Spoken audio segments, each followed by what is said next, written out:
For the past week in my daily painting practice, I've been sketching in monochrome to get a better understanding of tonal values and the importance of contrast to create depth. So in this episode, I'm going to share with you a sketch in monochrome and some insights that I've learned along the way. I typically do is obviously sketch out what I'm looking at. I mean, you may wonder why the sketch here is upside down, and that's because I always wanted to sketch on the right hand page of my sketchbook, so I've gone right hand all the way through one way and I've flipped it over. Just makes it more comfortable for my sketching. Okay, so we're going to get straight into it. What I've also noticed over this last week, it's been quite cold in Cape Town, and it's been taking forever for my washes to dry.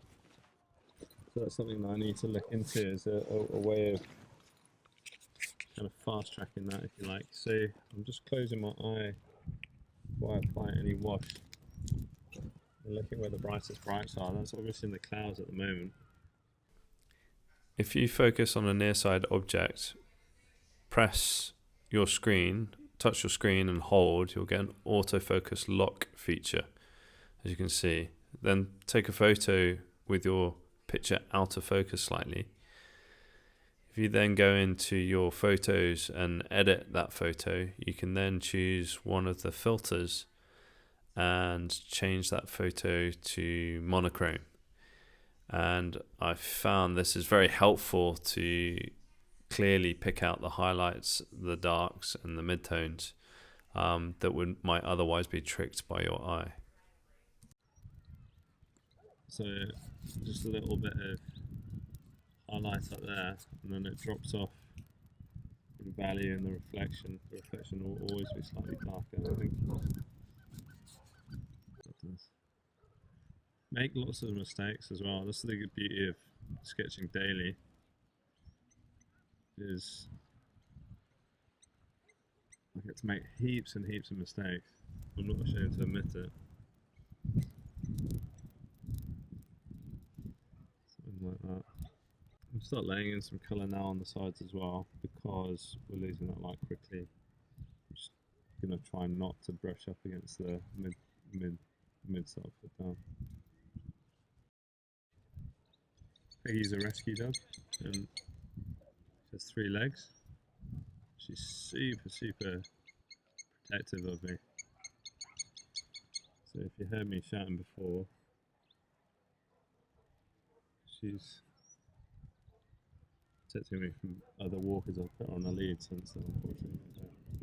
Peggy, leave it out. Leave it out. No. No.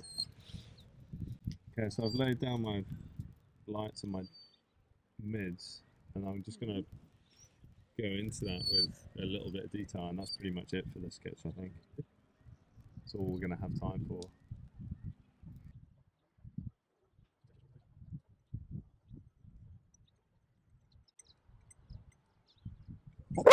Peggy, leave it out. So stop.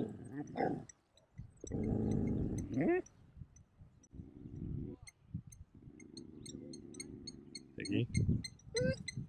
You're embarrassing me. I'm going to simplify the scene. One of the biggest tips that I've learned is, like, when you're sketching and just learning the basics, don't try do a masterpiece with every sketch. You're just learning fundamental techniques. So, wow, look at that sun popped through there. So keep it simple. I'm trying to work some texture in here with this brush. I've not tried this before, but I'm going to see if I can. Oh, there we go. That's fun. Just going to sketch in that bridge.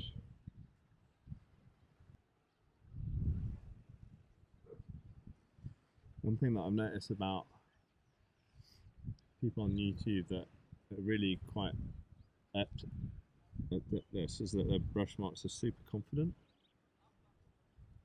So that's something I've been kind of trying to improve, and that's like hitting a brush mark with one